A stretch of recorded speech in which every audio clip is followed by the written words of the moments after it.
Hey guys, good morning from New Orleans on Wednesday the 16th.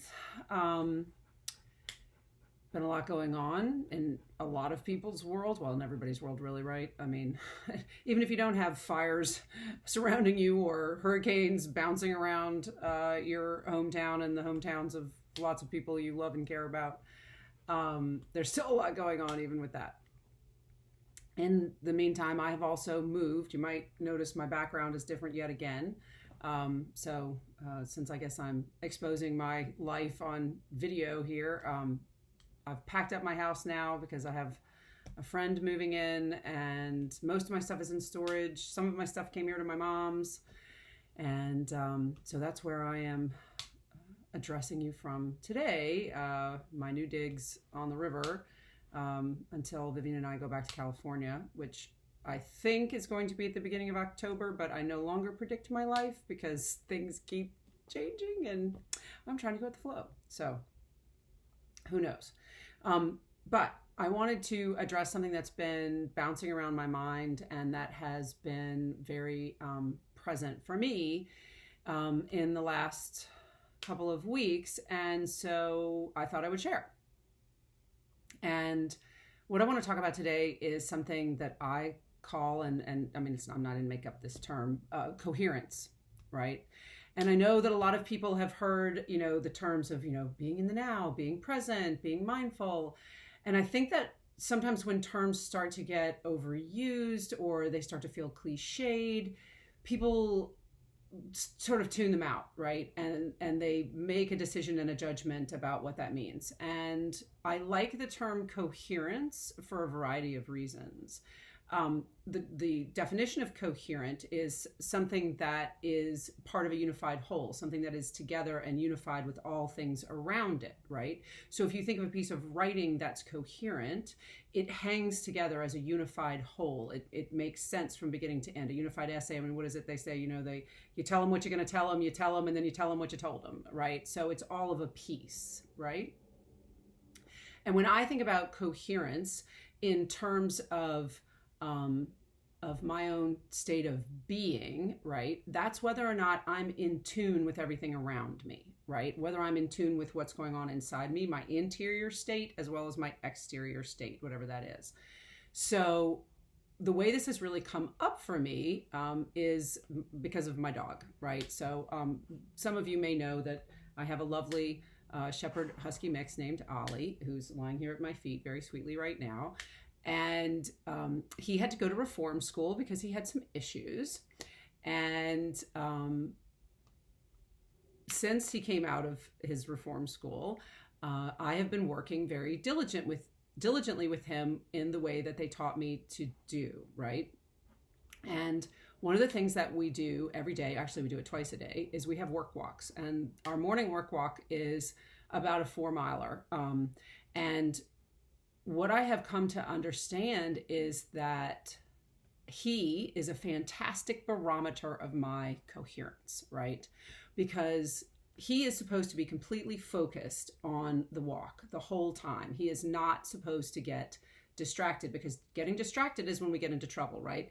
If he gets distracted by a person and becomes anxious, he lunges at them, which scares people and is potentially dangerous. So we don't want him doing that. And he also has a very strong prey drive, which means that every lizard, every squirrel that crosses his path, he wants to go after. And, we have hardly any lizards or squirrels wandering around New Orleans or in Audubon Park in particular. So, I won't say that my arm almost got pulled out of socket before he went to reform school a couple of times, so that I didn't get taken down a couple of times in California when he spotted something he wanted to go after. So that's something we need to limit, right? I need to limit his impulses to take off or to do other things other than to be focused on our walk and his task, which is to walk when I walk, to stop and sit when I stop, to turn when I turn. He's supposed to be in sync, right, with me. Well, that also means I have to be in sync with him, is what I've discovered. It's not all about him, right? It's about me too. I got to be doing the work too. Because what I've found is that if I get distracted, he gets distracted, right? And if I get anxious, he gets anxious. I think, I don't know if it's the dog whisperer, I'm blanking on Cesar, that the feelings travel down the leash, right?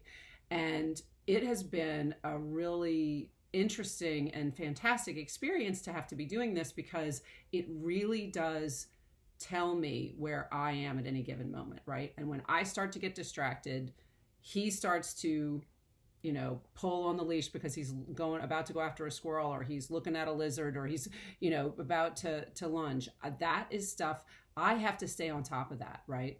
So it's been great because I notice now immediately, and I have to, it's great also because I have to be aware of my own interior state. Am I focused on what we are doing? Am I focused on walking with the dog and nothing else, right? So I have to be aware of my interior state, but I also have to be very aware of my exterior state. I have to, as much as possible, sort of be anticipating, okay, there's a dog coming. Does that person look like they have control of that dog? I can see him starting to look at the squirrel that's over here, and I need to correct that. So I'm very aware of everybody around me, right? And everything around me. I'm aware of the trees and the squirrels and the lizards and the other dogs and the people and the bikes and the cars, because I need to be, in order to sort of anticipate where he is and what he's doing, and that he and I are working together and they're working in sync, right?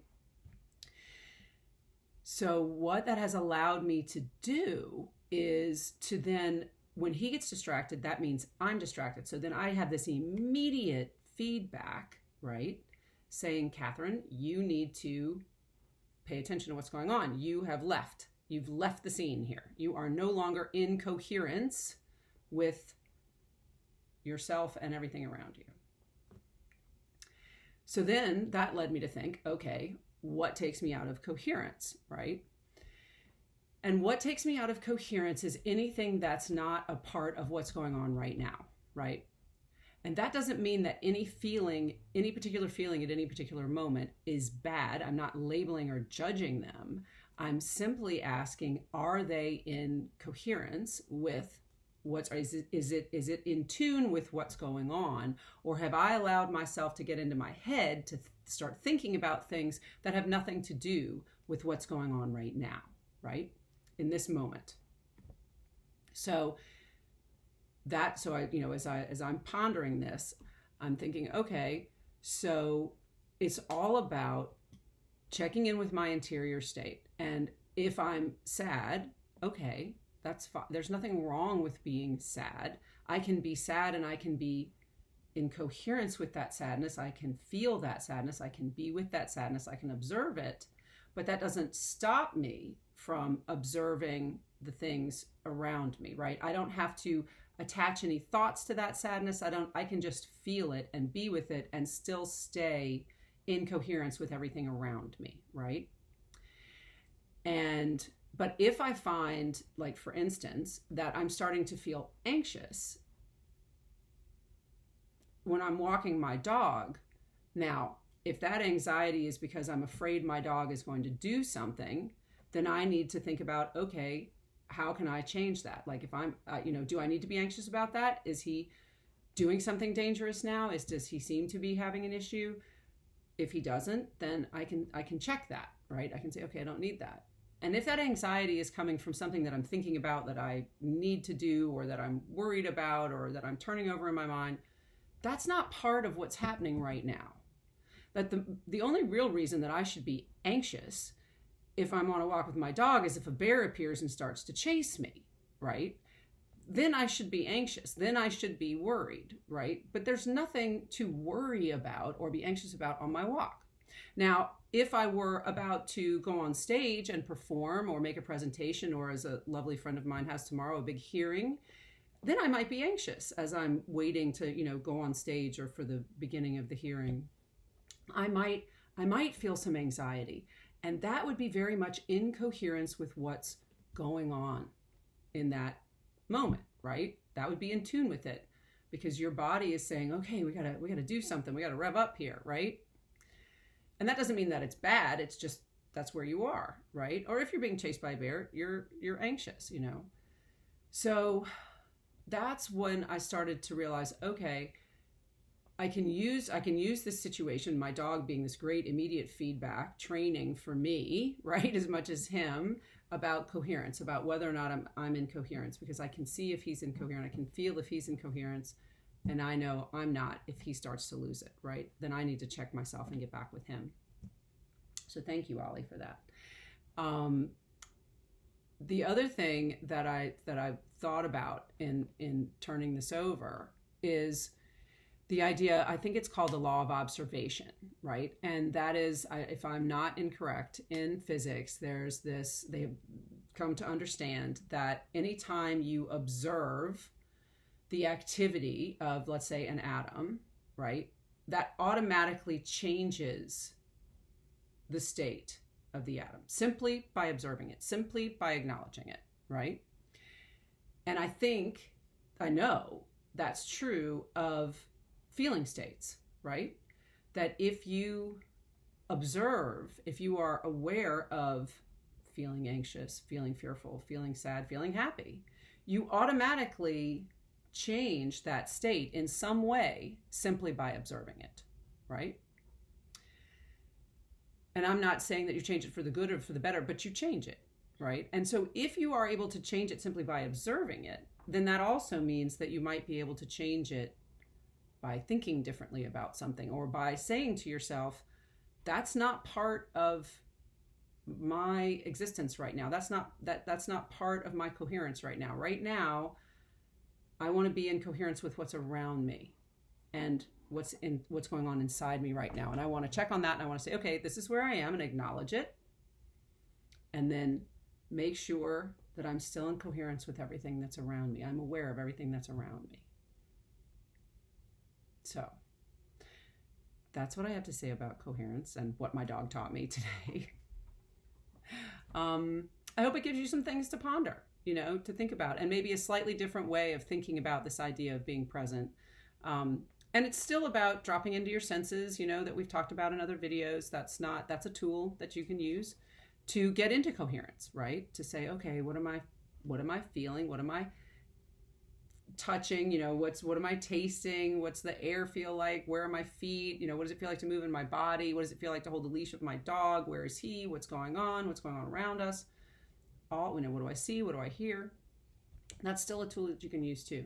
But I just thought I would throw out some thoughts about coherence today.